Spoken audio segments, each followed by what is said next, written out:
back to CBS 19 News at 5 every Friday at about this time. We explore in depth on the issues and some of the research being done at the University of Virginia. With us today, Dr. Andrew Kaufman from the Curry School of Education, and an organization, and I've heard the term before, so you explain it, Dr. Kaufman, Youth-Nex. So Youth-Nex is through the Curry School of Education, and they're one of the leading research centers in the country dedicated to issues of positive youth development, and they do this through a combination of research, service, and training and programs. So you're trying to help teenagers? Yes, and all youth, including college students as well. And one of the projects you're working on involves taking Russian literature behind bars. That sounds like an odd mix. Explain it. Well, one of the things I've been trying to help people appreciate for years is how incredibly relevant these classics are. So I developed this course called Books Behind Bars, and my students go into juvenile correctional and treatment centers, and they lead book discussions for an hour and a half once a week with these incarcerated youth. And that means the incarcerated youth have to be reading the book. Everyone reads them ahead of time. And you're talking here about young people who may not have read many books. How do you get over that little hurdle?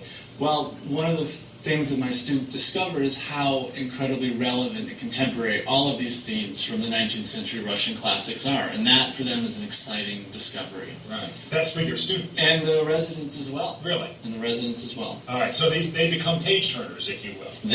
Some of them already love to read, others are skeptical, but by the end, everyone's had a very powerful experience. Right. Now, the first time I went behind bars as a reporter, you never forget that. Yeah. You hear that thing clank behind you, and there you are, and you're worried about your own security. You're dealing with college students who have probably never been in that situation before.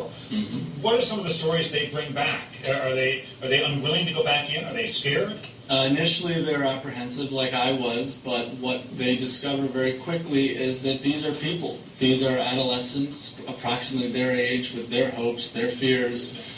They're human beings, and so what happens is relationships start to build, and they look beyond the fact that these are incarcerated youth and start treating them as people and friends even. And the big picture here, what do you hope to accomplish with all this? Well, the reason Youth-Nex got involved is because they're looking for transformative models of education that will really have an impact on youth. And we think what we have here is a model of teaching literature that will really revitalize the humanities and excite youth and adolescents and college students about literature, about great books, while providing a valuable social service at the same time. Because some people would say that the great books are dead. I mean, they're up on the bookshelf. Dust. Goodbye. We're on to something else. I'm trying to disprove that. Is that right? Yeah. How's it going so far? Pretty good? Great. All right. We don't have the conclusions, but the research is indicating that this is really a transformative experience for the kids. Your all-time favorite book that people should read? War and Peace, or The Death of Ivan Ilyich by Tolstoy. Dr. Andrew Kaufman from the University of Virginia and the Curry School of Education. I've got some reading to do, Tiffany. Back to you. All right, tough read there. Well, it's exciting, it's vivid, and it's causing some big headaches. Coming up in tonight's Health